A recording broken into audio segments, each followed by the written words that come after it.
कैसे हैं आप लोग? आशा करते हैं बहुत ही अच्छे होंगे। आज आप लोग को बताने जा रहे हैं सरल करें, जिसको हम बोर्ड मास भी कहते हैं। तो बोर्ड मास बनाने से पहले आपको याद रहना चाहिए, कम से कम यदि आपको जोड़ घटाव गुना भाग आता है तब तो आप बना सकते हैं बोर्ड मास, नहीं तो आपसे नहीं बनने वाला है, क्योंकि उसमें कुछ रूल्स है, नियम है। जैसे बोर्ड मास बनाने से पहले सुनिए, बोर्ड मास बनाने से पहले सबसे पहला ये बोर्ड मास, ये बोर्ड मास है जिसको हम सरल करे भी कहते हैं। तो बी से होता है आपको ब्रैकेट, ओ से होता है ऑफ, डी से डिवाइड, एम से मल्टीप्लिकेशन, ए से होता है एडिशन और एस से होता है सबट्रैक्शन। बी से ब्रैकेट, ब्रैकेट का मतलब होता है कोष्ट, ब्रैकेट का मतलब कोष्ट। ओ से होता है ऑफ, ऑफ का मतलब का। उसके बाद हो गया डी से डिवाइड मतलब भाग, एम से मल्टीप्लिकेशन मतलब गुना, ए से एडिशन जोड़ और एस से होता है सबट्रैक्शन मतलब घटाव। तो सरल करे बनाते समय, सरल करे बनाते समय याद रखेंगे आप लोग कि कोष्ट 4 प्रकार के होते हैं। कोष्ठक को इसे कहते हैं, कोष्ठक 4 प्रकार के होते हैं। कोष्ठ 4 प्रकार के होते हैं।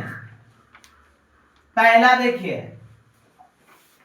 ये होता है आपको रेखीय कोष्ठ, रेखीय कोष्ठ। पहले सबसे पहले रेखीय कोष्ठ का क्रिया होगा, फिर होगा आपको छोटी कोष्ठक, उसके बाद होगा आपको मध्यम कोष्ठ,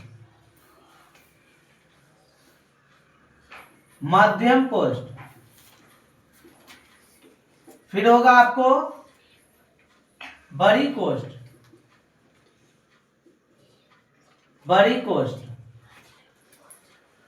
कोष्ठ 4 प्रकार का, पहला हो गया आपको रेखीय कोष्ठक, छोटी कोष्ठक, माध्यम कोष्ठक, बड़ी कोष्ठक।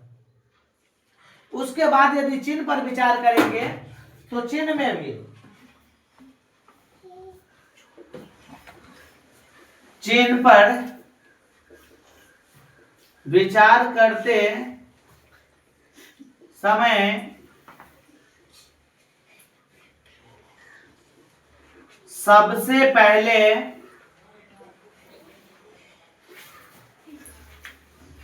का की क्रिया, का की क्रिया, फिर भाग की क्रिया,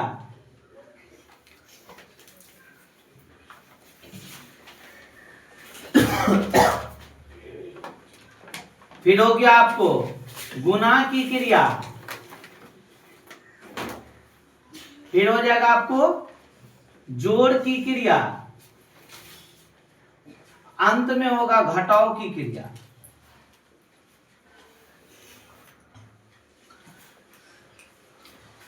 चिन्ह पर विचार करते समय सबसे पहले क्या करेंगे, चिन्ह में सबसे पहले का की क्रिया, सबसे पहले का की क्रिया, उसके बाद भाग की क्रिया, फिर गुना की क्रिया, फिर जोड़ की क्रिया, अंत में हो जाएगा आपको घटाव की क्रिया। ये चिन्ह है। उसके बाद आपसे सवाल बनेगा, लेकिन सबसे पहले बोर्ड मास बनाते समय में ध्यान रहे कि यदि कोष्ठ दिया रहे तो सबसे पहले कोष्ठ का क्रिया करेंगे। उसमें भी कोष्ठ को पहले पहचानना होगा कि कौन सा कौन कोष्ठ है।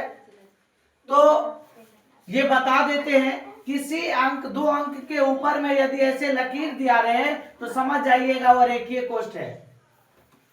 उसके बाद ये हो जाएगा आपको छोटी कोष्ठ, ये हो जाएगा आपको मध्यम कोष्ठ, ये हो जाएगा आपको मध्यम कोष्ठ और ये हो जाएगा आपको बड़ी कोष्ठ। अब एक हम छोटा सा सवाल लेते हैं। सवाल है आपका, 2 जोड़ 2 भागा 2 प्लस 3, इसको कोष्ट में बंद कर देते हैं और फिर ये हो जाएगा आपको 6। देखिए ये आपका छोटा सा सवाल है, तो सबसे पहले हम इसको बनाएंगे कैसे। इसमें सबसे पहले देखिए कोष्ट दिया है, यदि कोष्ट दिया है तो कोष्ट का क्रिया पहले कीजिए। जी सर, इसमें छोटी कोष्ट दिया हुआ है तो कोई बात नहीं, बाकी को ऐसे ही लिखिए। छोटी कोष्ट यहाँ दिया हुआ है तो छोटी कोष्ट में 2 भागा 2 है, 2 में 2 से भाग देंगे कितना होगा 1, अब बाकी को ऐसे ही उतार दीजिए 3 + 6, ये हो जाएगा। अब आपको सब जोड़ में ही है, सबको जोड़ के लिख दीजिए। ये हो जाएगा आपको 6 3 9 1 10 2 12, ये आंसर हो गया।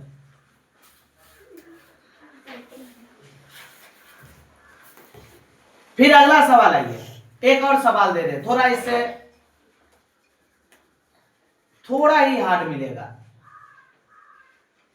42 भागा 6 छोटी कोष्ट 90 - 80 और ये हो 20। देखिए ये सवाल है, तो अभी बताए हैं कि सरल करे बनाते समय में ध्यान रहे कि यदि कोष्ट दिया रहे तो सबसे पहले कोष्ट का क्रिया करेंगे। तो यहाँ कोष्ट देखिए 42 में 6 से भाग देंगे तो 6 से 42 में भाग देंगे कितना होगा 7, प्लस बाकी को ऐसे ही उतारिए 90 - 80 या -20। अब इसमें देखिए 2 चिन्ह दिया हुआ है, प्लस का भी है और माइनस का भी है, मतलब जोड़ भी दिया हुआ है और माइनस भी दिया हुआ है, घटाव भी दिया हुआ है। तो इसमें पहले बताए थे का की क्रिया, फिर भाग की क्रिया, फिर गुना, फिर जोड़ और अंत में घटाव। तो इसमें सबसे पहले ये जोड़ और घटाव में किसका क्रिया होगा, जोड़ का क्रिया। तो ये दोनों को जोड़िए 90 और 7 कितना हो जाएगा 97, और ये हो जाएगा आपको -80 या -20। अब यहाँ हो जाएगा पहले प्लस का क्रिया, तो पहले प्लस वाले को लिख लीजिए, सॉरी 97। अब ये हो जाएगा माइनस माइनस प्लस 80 या 20 100। अब दोनों को घटाइए, 100 में से 97 में से तो 100 नहीं घटेगा, 100 में से 97 को घटाइए, 10 में से 7 गया तो 3, ये 9 में से 9 गया 0, ये तो कट गया। मतलब ये हो जाएगा आपको 100 बड़ा है या 97 बड़ा है 100 के पीछे जो चिन्ह होगा, बड़ा अंक के पीछे जो चिन्ह होगा उस चिन्ह को लिख दीजिए। तो 100 के पीछे माइनस है या -3 आंसर हो जाएगा। अंडरस्टैंड, समझे? You are satisfied in this your class? चलिए मिलते हैं अगला वीडियो में।